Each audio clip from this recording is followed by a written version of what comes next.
Britain's small and medium-sized enterprises make up a staggering 99.9% of businesses across the nation and account for more than half of the entire workforce. Therefore, a lack of confidence and investment restricting GDP growth spells trouble for many Brits in the UK.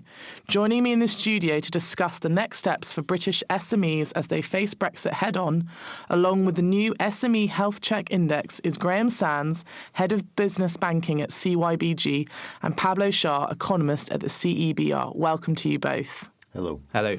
So, Graham, can I start by asking you, what were the latest findings of the SME Health Check Index?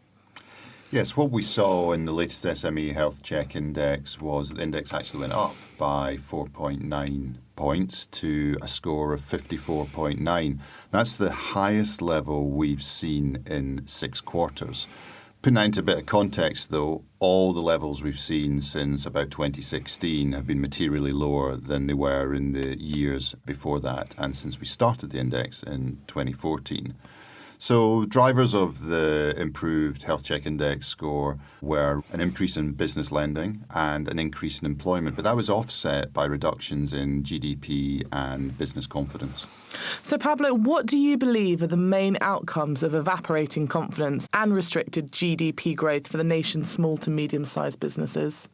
Well, the economic slowdown that we saw in the final quarter of 2018 has definitely suppressed demand. So SMEs will have seen lower demand for their goods and services as consumers rein in their spending.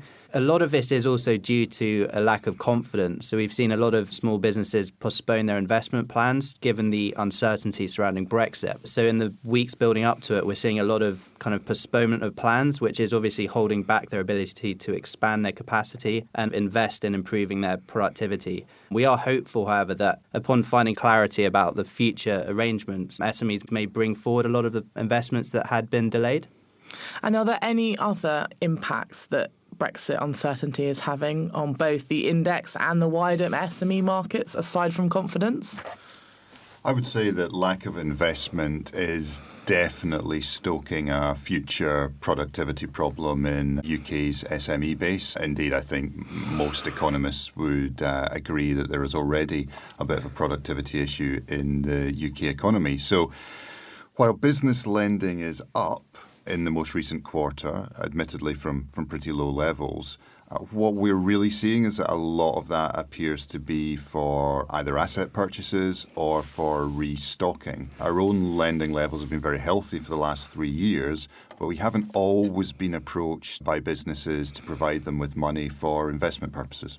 And what advice would you offer to any SME owners who are listening now that are concerned about what's lying ahead? I think there's a famous quote that says it's tough to make predictions, especially about the future. So it's hard to give companies advice about what's about to happen since we don't know outcomes right now.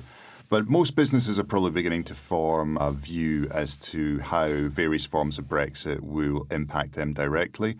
What I'd remind them is it's quite hard to do that for their own customers and for their suppliers. And most companies are part of a fairly complex chain of businesses that gets raw materials made into completed goods and then gets them into the hands of consumers ultimately.